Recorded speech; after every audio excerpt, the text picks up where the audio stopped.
अस्सलाम वालेकुम फ्रेंड्स, कैसे हैं आप सब। अल्लाह ताला से दुआ है कि आप सब खैरियत से हों। चैनल पर जो लोग नए हैं तो प्लीज़ सब्सक्राइब ज़रूर कर लीजिएगा और मेरे सब्सक्राइबर्स का हमेशा की तरह बहुत बहुत शुक्रिया। दोस्तों, हैरत तमाम होती है मेरी इन सितारा के हेटर्स के ऊपर कि जिन्हें ख़ुद समझ नहीं आती कि ये सितारा के हेटर्स हैं या दरअसल सितारा के ही सपोर्टर्स हैं, या शायद मेरी तरह ने रोज़ा ज़्यादा लग जाता है इसलिए इन्हें समझ नहीं आती। खैर, रोज़ा जो है वो ज़्यादातर चले छोड़ें, रोज़े पे इस वक्त बात नहीं करते। हम बात करते हैं हेटर्स के, सितारे यासीन के हेटर्स को लेकर कि सितारे यासीन के हेटर्स ने, अच्छा मुझे टाइम बिल्कुल नहीं होता सीरियसली, मैं मुश्किल से ही सितारा का व्लॉग और कभी कभार जो है वो मरियम का व्लॉग, कभी कभार जो है नौशीन का रिएक्शन, मतलब कम कम चीज़ें मुझे दाएं बाएं सुनने का टाइम मिलता है। हेटर्स को सुनने को तो बिल्कुल टाइम नहीं मिलता। और थंबनेल्स मैंने देखे, थंबनेल से मुझे थोड़ा बहुत आइडिया हुआ और उड़ी उड़ी सी मैंने सुनी कि हेटर्स को बड़ी तकलीफ़ हुई है कि साजिद भाई और कौसर ने जो है वो बेड जोड़ दिए अपने। जी बिल्कुल, उन्होंने सिंगल बेड जो है उनको करीब करके जोड़ कर अपने लिए डबल बेड बनाया जनाब। वो आई थिंक जो है वो मास्टर बेड के मज़े लेने का उनका दिल कर रहा होगा। खैर, वैसे क्या कह सकते हैं, हेटर्स ने कहा कि रमज़ान का महीना है और इन्हें क्या पड़ी थी कि ये बेड अपने जोड़ रहे थे। ये चीज़ जो है इसमें मुझे बड़ी हंसी आ रही थी। मैंने कहा कि एक तरफ से इन्हें सितारा अच्छी नहीं लगती और दूसरी तरफ इनसे सितारा की ही सौतन की खुशी बर्दाश्त नहीं होती। हैरत की बात है, हैरत नहीं होती दोस्तों। देखिए, हम अगर कहें जो सितारा को पसंद करते हैं, सितारा को चाहते हैं, अगर हम कहें कि कौसर जो है वो क्यों सितारा के घर में इतनी फैसिलिटेट हो रही है या उसको इतना क्यों जो है वो वैल्यू दी जा रही है और वो उस घर को अपने घर की तरह क्यों लेकर चल रही है या समझ रही है या फ़ील कर रही है, उसको फ़ील कराया जा रहा है, स्पेशल फ़ील कराया जा रहा है, फैमिली मेम्बर फ़ील कराया जा रहा है, तो वो हमें बुरा लगना चाहिए, जो कि मेरा ख्याल है इतना नहीं लग रहा, सिर्फ सितारा की वजह से नहीं लग रहा। और बहुत सी औरतें जो है मुझे कमेंट करती हैं, हमारी बहनें कमेंट करती हैं बहुत सी, जो मुझे कहती हैं पता नहीं आपको क्यों नॉर्मल लग रहा है। जी मुझे नॉर्मल नहीं लग रहा, मैं सिर्फ ये देखती हूँ कि सितारा अगर सितारा मुतमईन है, उसको लगता है कि मैं फ़ैमिली के अंदर ये जो झमेले हैं, जो झगड़े हैं, इनको कम करने के लिए अपनी सौतन के साथ बना कर रखूँ, अपने हस्बैंड की टेंशन्स को कम करूँ, अपने बच्चों के लिए एक सुकून का माहौल क्रिएट करूँ, तो वहीं मुझे खुशी होती है कि चलो इसमें सितारा का सुकून है, उसकी बेहतरी है, तो हम ये सह लेते हैं, मतलब ये देखना सह लेते हैं। लेकिन सहना तो असल में सितारा को है, हम तो स्क्रीन के इस तरफ हैं, हम सिर्फ देखकर ही इस चीज़ का अंदाज़ा लगा सकते हैं। सहती तो वो बेचारी है, लेकिन अगर उसके घर में किसी ऐसी चीज़ से जिससे कि जो हमें अच्छी नहीं लग रही लेकिन उसके घर के लिए, उसके बच्चों के लिए बेहतर है, तो हम कहते हैं हाँ ठीक है, अच्छा लग रहा है, बेहतर है। और रही बात हेटर्स की, तो हेटर्स पे मुझे हैरत होती है कि ये कहते थे कि कौसर जो है उसको इंसाफ नहीं मिल रहा, कौसर को इंसाफ दो। ये वही कौसर है जिसे ये कभी कहते हैं कि उसके बच्चे को सितारा ने मार डाला और कभी ये कहते हैं कि वो बच्चा तो कौसर का था ही नहीं। ये वही कौसर है जिसको ये कभी कहते हैं कि 13 साला मोहब्बत को इग्नोर कर रहा है साजिद, और कभी कहते हैं कि ये तो साजिद की बीवी ही नहीं। ये वही कौसर है जिसके लिए कभी तो ये कहते हैं कि कौसर को इंसाफ दिला कर रहेंगे, और फिर जब कौसर अपने हस्बैंड के साथ बेड सेट करती है तो इन्हें तकलीफ़ें हो जाती हैं। सॉरी दोस्तों, रमज़ान में ऐसी बातें करनी पड़ रही हैं।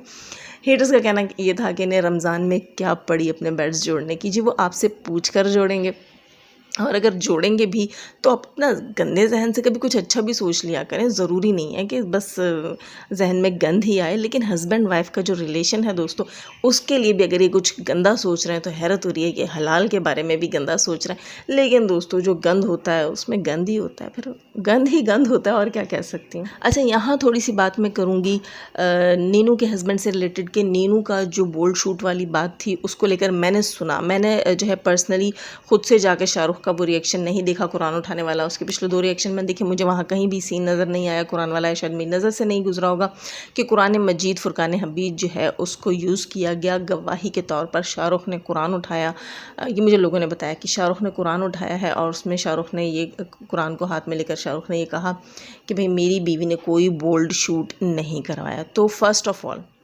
देखें, हम किसी की जगह कुरान नहीं उठा सकते, ये चीज़ तो है ही नहीं ना इस्लाम में। वैसे तो कुरान उठाना मामूली बातों के ऊपर ये गलत है।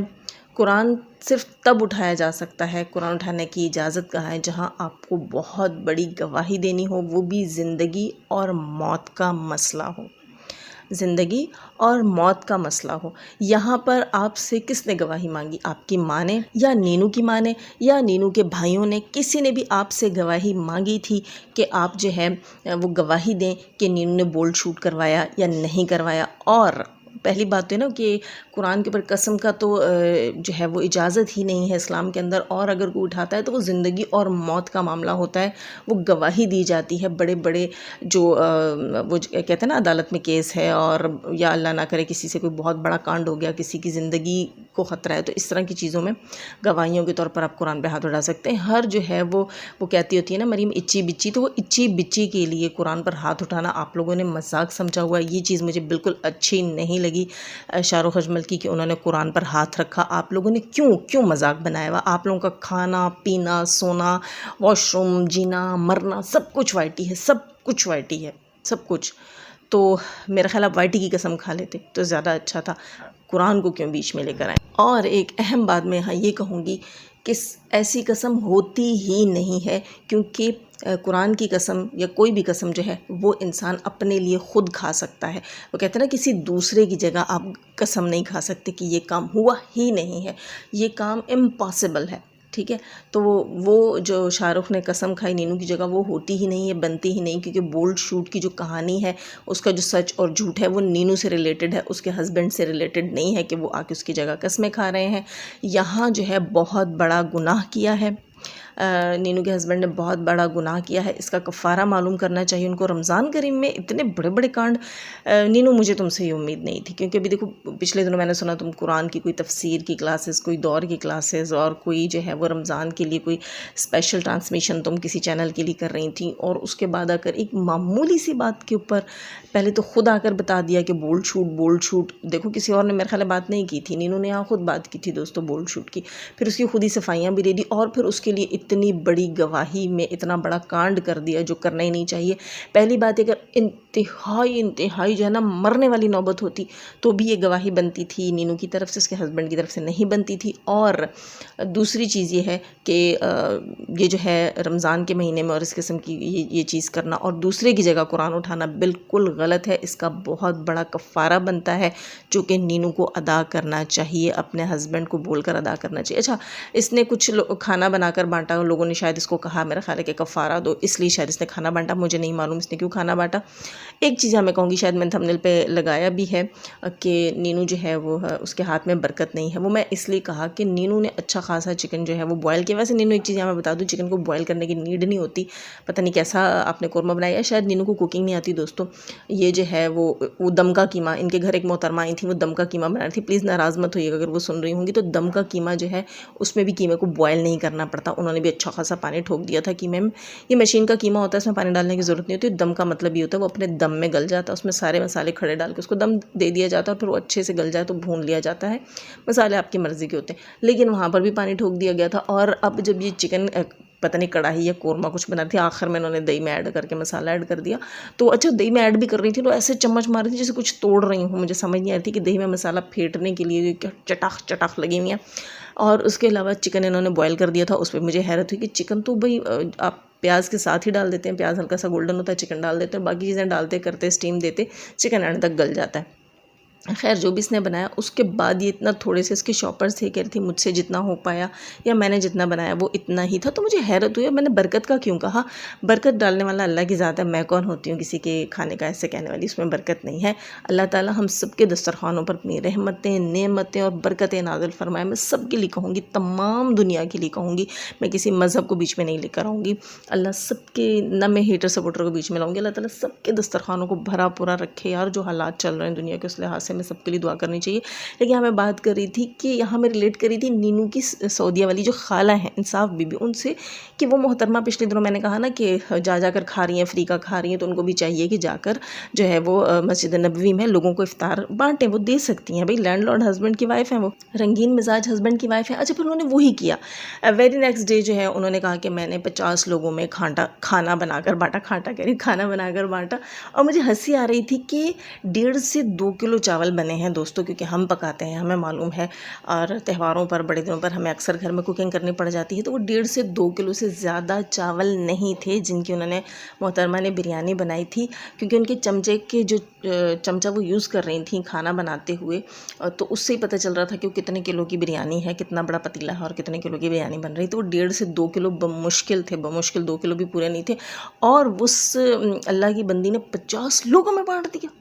मतलब उसने कितना कितना डाला होगा दोस्तों पैकेट्स में। मैं हंस रही थी, इतना चुन्ना चुन्ना सा खाना डाल के उसने 50 लोगों में बांट दिया। और नीनू यहाँ जनाब आपके हाथ में बरकत नहीं थी, आपकी खाला ने 1.5 किलो चावल, 1.5 से 2 किलो चावल, 2 भी पूरे नहीं थे, और 50 लोगों में बांट दिए दोस्तों। यहाँ पाकिस्तान में 12x12 की देग बनती है, जिसे एवरेज 50 से 60 लोग खाते हैं। 60 बता दिया जाता है, लेकिन उसको ज़्यादा ज़्यादा जो है वो सूबों के हिसाब से भी होता है। माशाल्लाह पठान खुश खुराक होते हैं, तो वहाँ जो वो 40 लोग ही खा लेते हैं। और इसी तरह जब आगे आगे चले जाएँ तो फिर वो उसका जो है काम कम होता जाता है, मतलब लोग बढ़ते जाते हैं, लोग ज़्यादा लोगों से खा सकते हैं। तो वो 12x12 की देग जो है वो 60 लोग एवरेज खाते हैं। इन मोहतरमा ने 2 किलो चावल 50 लोगों को सैर करके खिला दिए। वाह, वेल डन। यानी कि दोस्तों इनकी खाला के हाथ में बड़ी बरकत है, बड़ी बरकत वाली बीबी हैं भाई। वो 2 किलो चावल जो है वो 50 लोगों में बांट लेती है। इसका मतलब है कि इनका घर तो जो है वो 2 किलो चावल तो इनके मेरा ख्याल है कोई महीना चल जाते होंगे हैं। और इसी तरह इनका तो भाई बड़ी बचत, मैं कहती हूँ इनके हस्बैंड से कि आपने पीरनी जी को दुख दिया, आपने बहुत जो है बड़ा कांड किया जी। आपने इतनी बड़ी बरकतों वाली बीबी को आपने दुख दे दी, तकलीफ़ दे दी। मुझे हैरत हो रही थी कि 2 किलो चावल वो 50 लोगों को खिला सकते हो। यहाँ नीनू जो है वो 2 किलो चिकन तो हुआ होगा, नीनू का 1.5-2 किलो चिकन तो हुआ होगा, लेकिन वो 10 से 12 लोगों को भी दे नहीं सकी। तो दोस्तों यहाँ बरकत की बात नहीं थी, यहाँ मिकदार की बात थी कि नीनू कितना डाल डाल कर पैकेट्स बना रही थी, और इंसाफ बीबी ने कितने बड़े बड़े पैकेट्स बनाए। वाह, 2 किलो चावल 50 लोग। ऐसे तो दोस्तों शादी ब्याह और पार्टीज़ ये तो बड़ी आसान है। हमें तो फिर इंसाफ बीवी को बुलाना चाहिए, अपनी देगों पे बिठाना चाहिए। और 12x12 की देग तो ये 300-400 मेहमान तो यूँ खड़का देंगी, आप फड़का नहीं देंगी, खड़का देंगी, एक देग के साथ निपटा देंगी। ऐसे कहते हैं ना, हाँ निपट जाएंगे जनाब इनके 300-400 मेहमान एक देग के ऊपर।